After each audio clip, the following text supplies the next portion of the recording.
The rain traced delicate patterns down the window glass as Olivia Richardson sat on the bathroom floor, her back pressed against the cool porcelain tub, staring at the small plastic stick that had just rewritten her entire future. 2 pink lines. Clear, unmistakable, terrifying. At 28 years old, she had imagined this moment differently. She had pictured James beside her, his arms wrapped around her shoulders, both of them laughing or crying or maybe both at once. Instead, she was alone in their Seattle apartment, listening to the distant hum of traffic below and feeling her heart crack into pieces she wasn't sure could ever be reassembled. James Whitmore had been different once. Olivia could still remember the law student who had approached her at that coffee shop near the University of Washington campus, his glasses slightly crooked, his smile nervous but genuine. He had spilled his latte trying to introduce himself, and instead of being embarrassed, he had laughed at his own clumsiness. That version of James had taken her on spontaneous road trips to the coast, had stayed up until dawn talking about everything from philosophy to their favorite childhood memories, had promised her a life built on partnership and love. They had married young, perhaps too young, but it had felt right at the time. It had felt like the beginning of everything beautiful. But somewhere between the wedding vows and this moment, James had transformed into someone she barely recognized. The corporate law firm had consumed him entirely, swallowing the gentle, thoughtful man she had fallen in love with and spitting out this hollow version who measured success in billable hours and client acquisitions.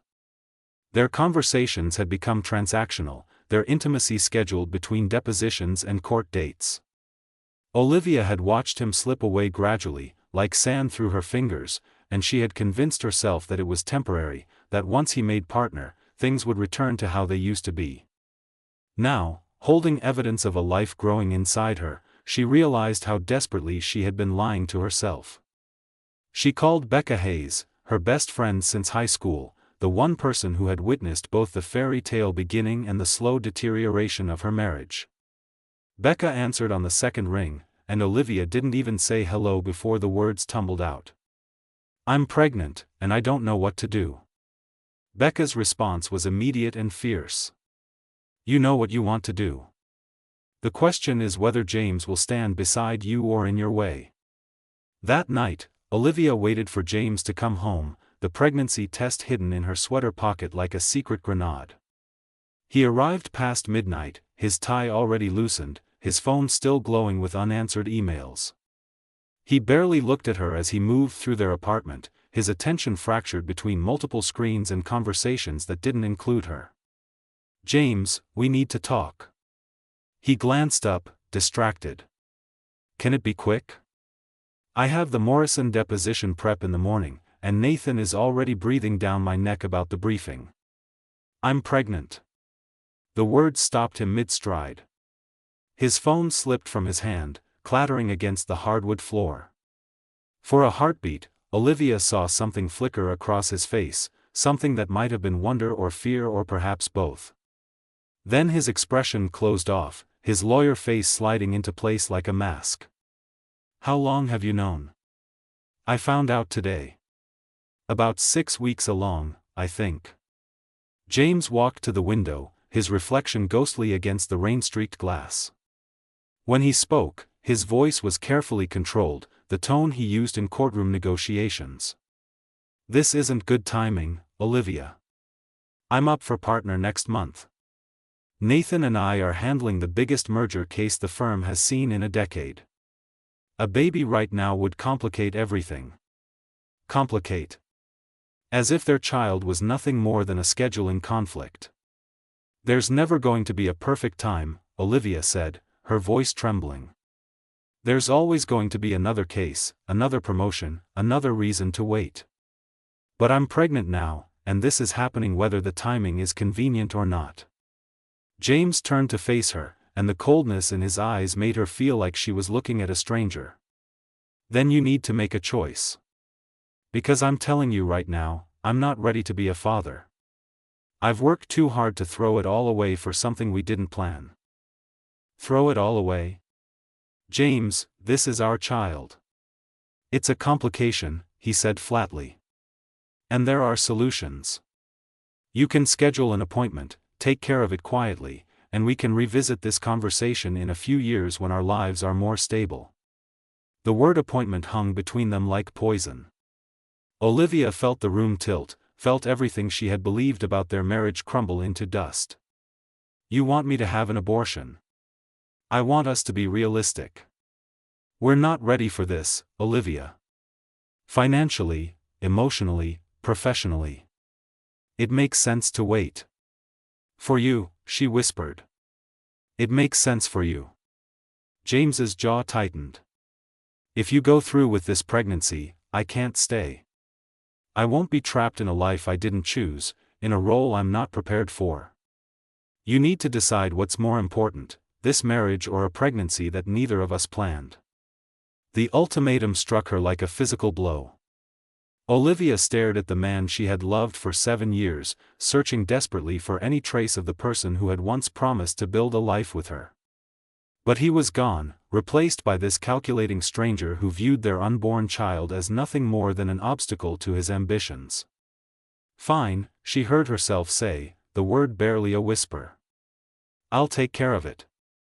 The relief that washed over James's face was the cruelest thing she had ever witnessed.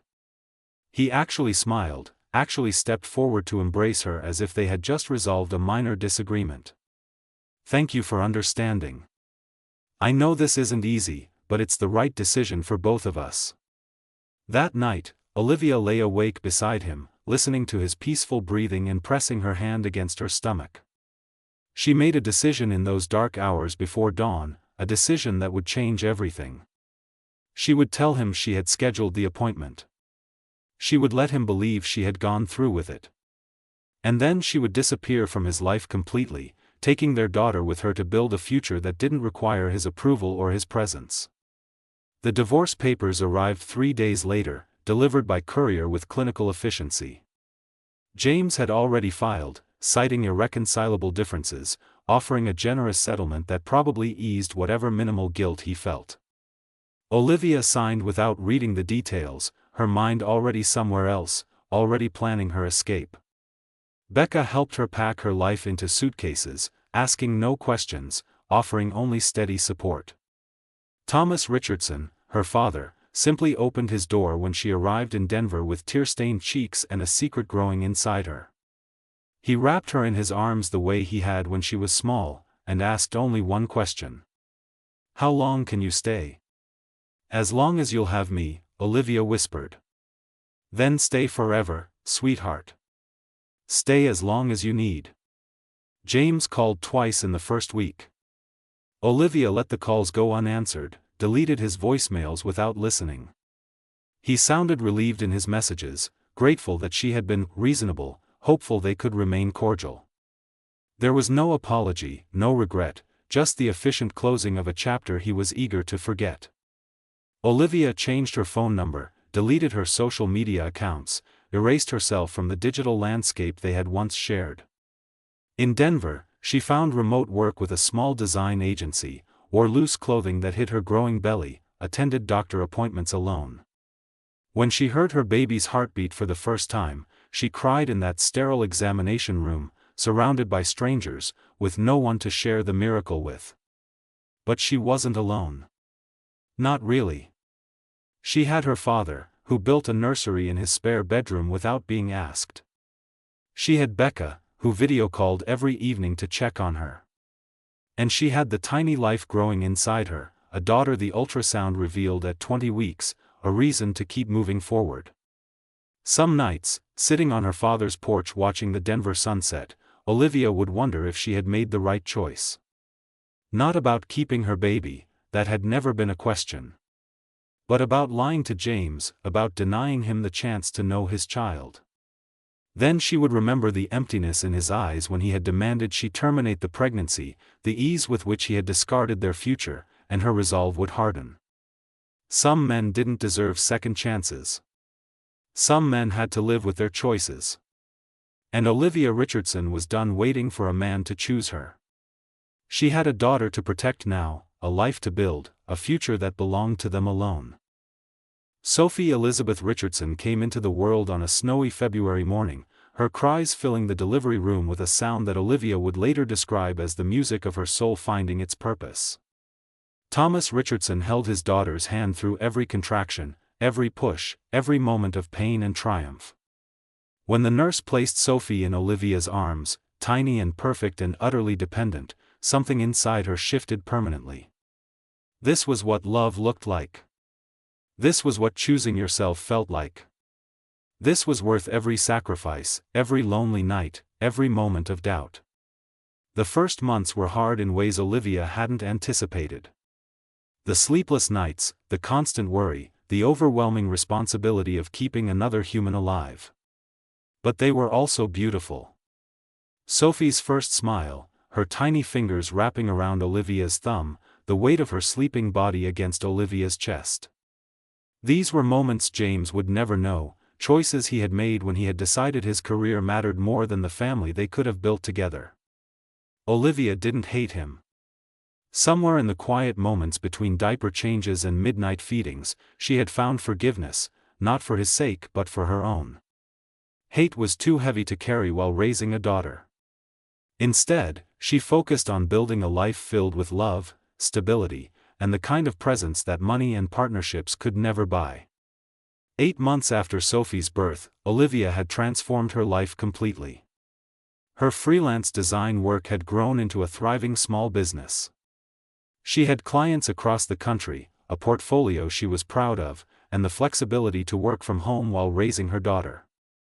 She had friends in Denver, a community at the local coffee shop where she worked most mornings while Sophie napped in her stroller. She had rebuilt herself from the broken pieces James had left behind, and she had done it without his money, his name, or his approval. James Whitmore stood in his corner office overlooking Seattle's skyline and felt nothing. He had made partner, just as he had planned. His name was on the firm's letterhead now, his salary had tripled, his cases made headlines in the business section. Everything he had sacrificed for had materialized exactly as predicted. So why did success taste like ashes? The penthouse apartment echoed with emptiness. He had decorated it with expensive furniture and original artwork, filled it with all the markers of achievement, but it felt more like a museum than a home. His mother, Diana, had stopped asking when he would settle down and give her grandchildren. The disappointment in her voice during their monthly phone calls had evolved into resigned acceptance that her son had chosen ambition over everything else. Nathan Cross, his business partner, had noticed the change. "You've been distracted lately," Nathan had mentioned over drinks last week. "Everything okay?" James had lied smoothly. "Just tired. The Henderson case is taking more energy than expected." But the truth was more complicated. Lately, James found himself thinking about Olivia at odd moments. The way she used to laugh at terrible jokes, the sound of her voice reading poetry aloud on Sunday mornings, the warmth of her presence in spaces that now felt cold and hollow. He had convinced himself that the divorce was necessary, that her pregnancy would have derailed everything he had worked for. But now, holding everything he had wanted, he couldn't shake the feeling that he had traded something irreplaceable for something ultimately meaningless. The business conference in Denver was Nathan's idea. "We need to expand our client base in the Mountain States," he had argued. 3 days of networking, and we could land contracts that set us up for the next 5 years. James had agreed without enthusiasm, booking his flight and hotel with the mechanical efficiency that now characterized most of his life. Denver meant nothing to him. It was just another city, another conference, another opportunity to pretend that success filled the void inside him. The hotel lobby was crowded when James arrived, full of suited professionals clutching coffee cups and conference schedules. He checked in, grabbed an overpriced latte from the lobby cafe, and prepared himself for 3 days of forced smiles and strategic conversations. The morning session on corporate litigation was predictably dull. During the break, he stepped outside for air, loosening his tie as he walked toward the hallway where vendors had set up booths. That's when he saw her. At first, it was just a glimpse, a woman with familiar hair turning away from a display table. James's heart stuttered in his chest, but he told himself he was imagining things. Denver was a big city. The chances of running into Olivia were astronomical. He had searched for her after the divorce, curiosity getting the better of him, but she had vanished completely from social media, her digital footprint erased as if she had never existed. Then she turned, adjusting something in her arms, and James's world stopped spinning. It was Olivia. Older, her hair slightly different, wearing clothes he didn't recognize. But unmistakably her. And in her arms, bundled in a pink blanket covered in tiny elephants, was a baby. The air rushed from James's lungs. His coffee cup slipped from his nerveless fingers, splattering across the marble floor. People turned to look at the commotion, but James couldn't move, couldn't breathe, couldn't process what he was seeing. The baby looked around 8 or 9 months old. Dark hair, chubby cheeks, tiny hands reaching for Olivia's face. The timeline crashed through James's mind like a freight train. The divorce had been finalized 10 months ago. Olivia had been 6 weeks pregnant when she had promised to take care of it. The math was impossible to ignore. She hadn't terminated the pregnancy. She had lied to him. She had carried his child to term and disappeared, raising their daughter alone while he had climbed the corporate ladder believing the problem had been solved. Olivia's eyes met his across the crowded hallway, and he watched the color drain from her face. For a moment, they simply stared at each other, separated by 15 feet and 9 months of secrets. Then Sophie, the daughter he didn't know existed, let out a happy squeal, and the sound shattered whatever spell had held them frozen. Olivia turned and walked quickly toward the exit, her movements sharp with panic.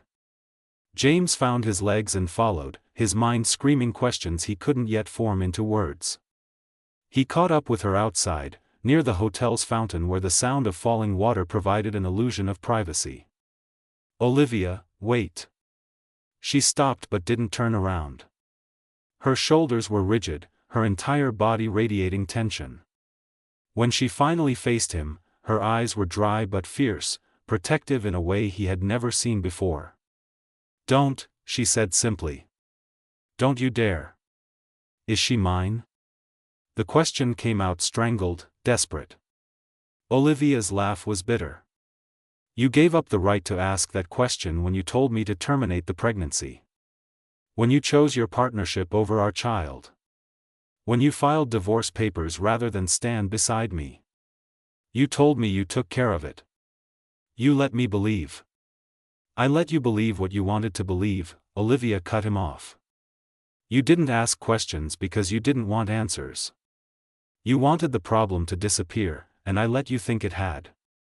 Because you made it very clear that you didn't want to be a father, James. You made it clear that your career mattered more than the family we could have built." Sophie reached for a strand of Olivia's hair, oblivious to the emotional storm surrounding her. James stared at his daughter, really seeing her for the first time. She had his nose, he realized with a shock. His mother's eyes.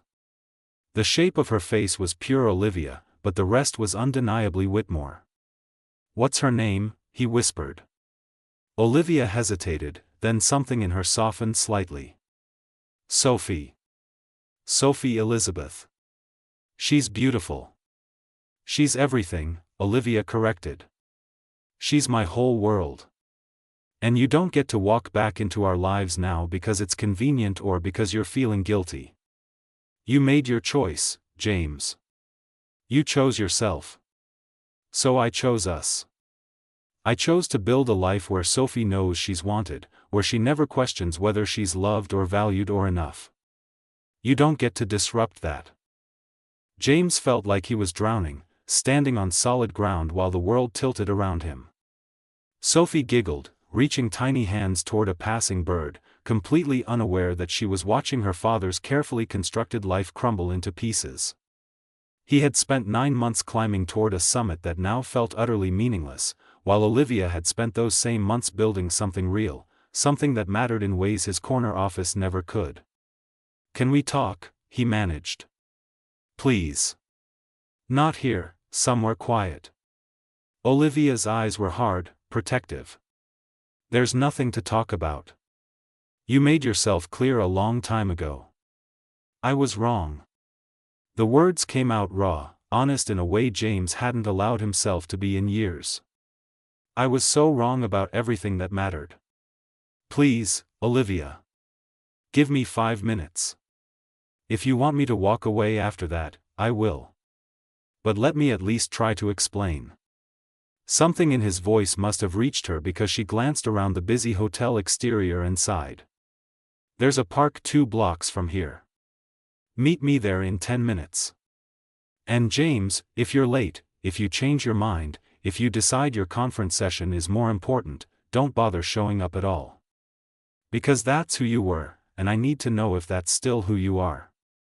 She walked away before he could respond, Sophie's head resting on her shoulder, the pink elephant blanket trailing slightly in the morning breeze.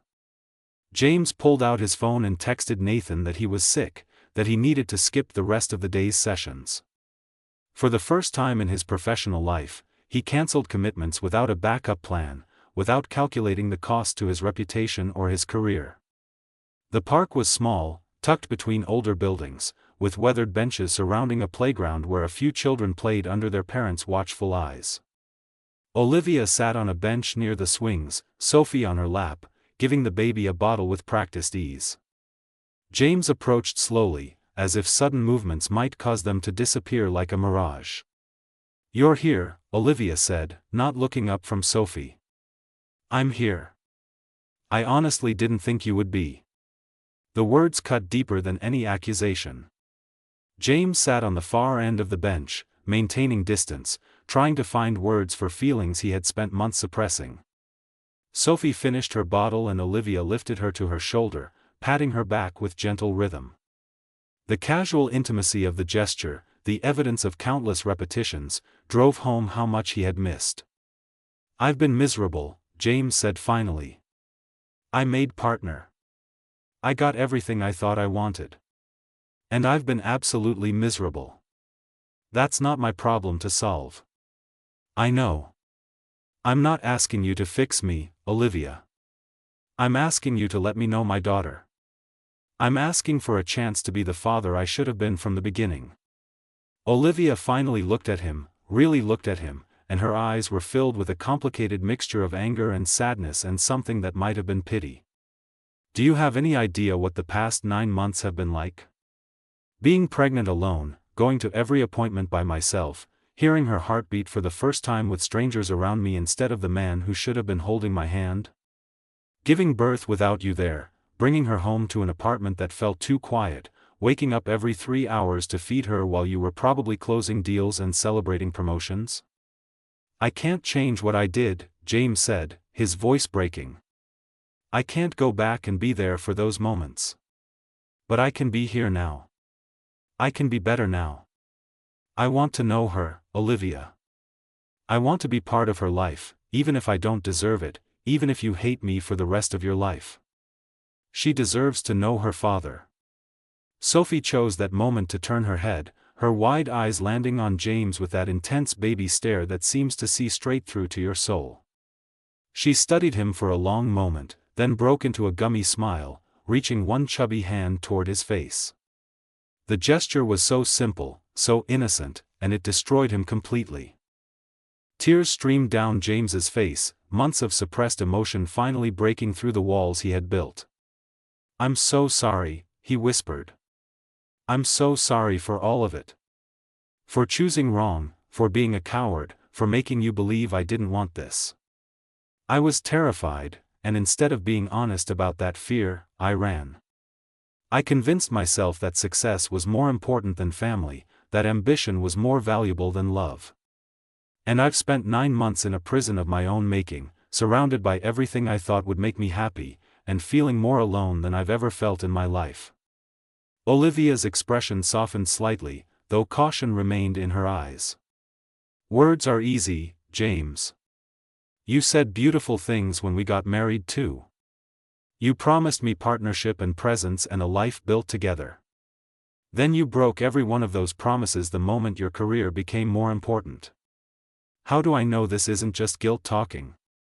How do I know you won't wake up next month and decide that being a father is too complicated, too demanding, too much of an obstacle to the next promotion.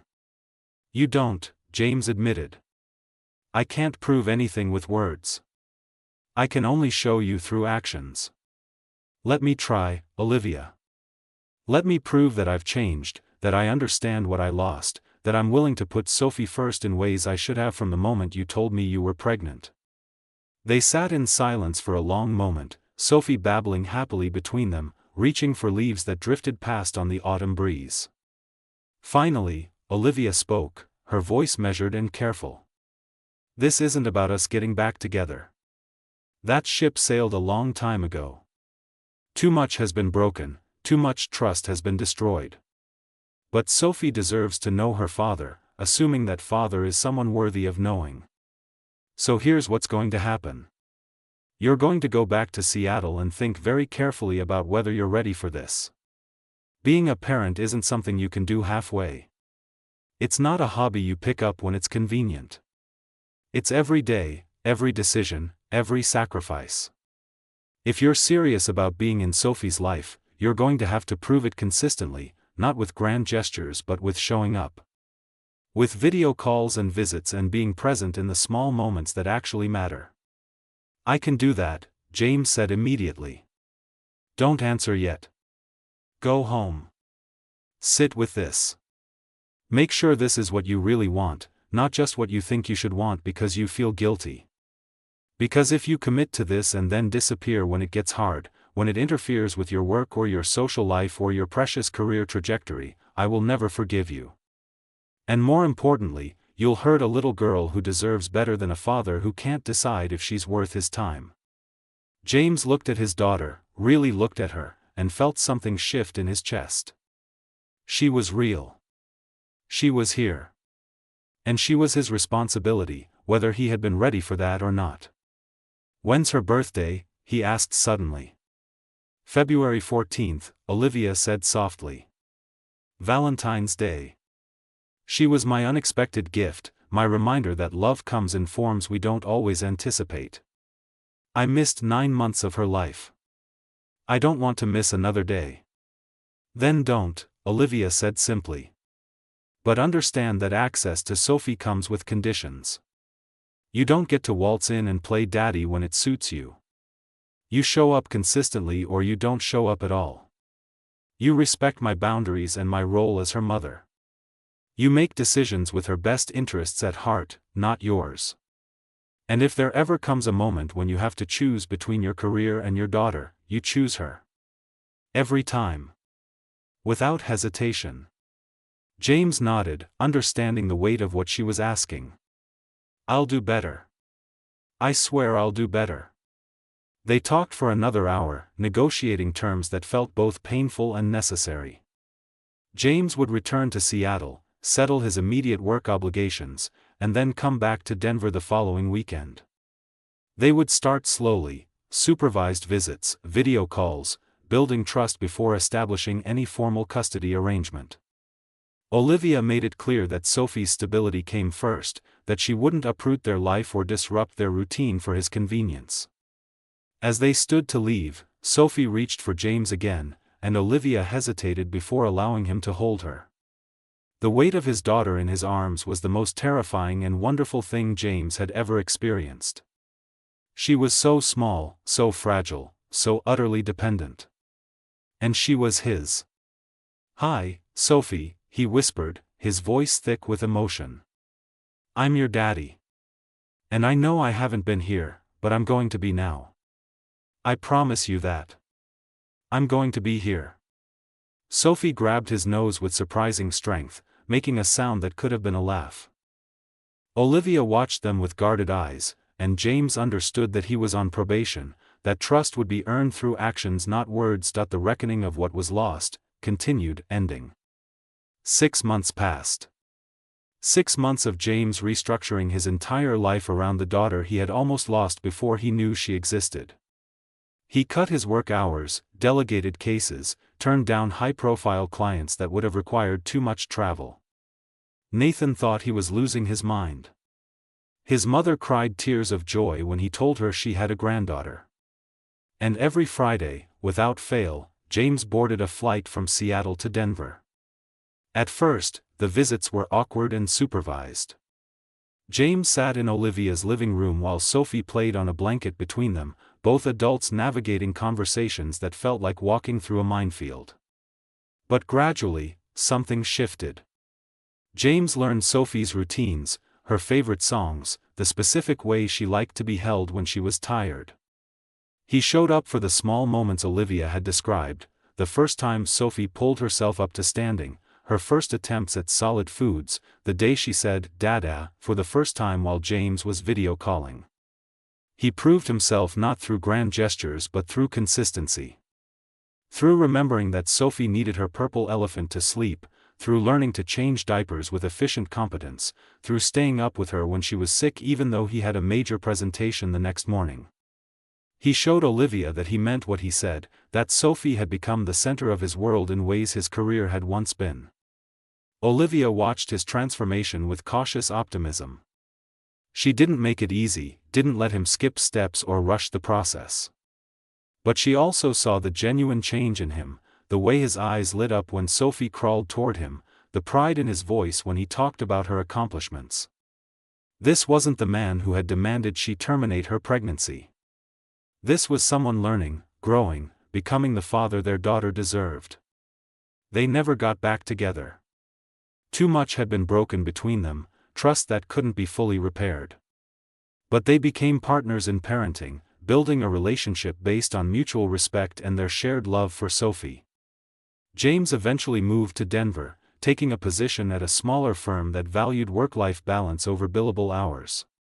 He bought a house 3 blocks from Olivia's apartment, close enough for easy transitions but separate enough to maintain healthy boundaries. On Sophie's second birthday, both families gathered, Thomas Richardson with his quiet strength, Diana Whitmore finally meeting the granddaughter she had dreamed of, Becca bringing homemade cake and terrible dad jokes. James and Olivia watched their daughter destroy a cupcake with enthusiastic abandon, getting frosting in her hair and giggles filling the room. "Thank you," James said quietly, standing beside Olivia while Sophie played. "For giving me this chance. For not shutting me out completely." "Thanks Sophie," Olivia replied. "She's the reason I was willing to try.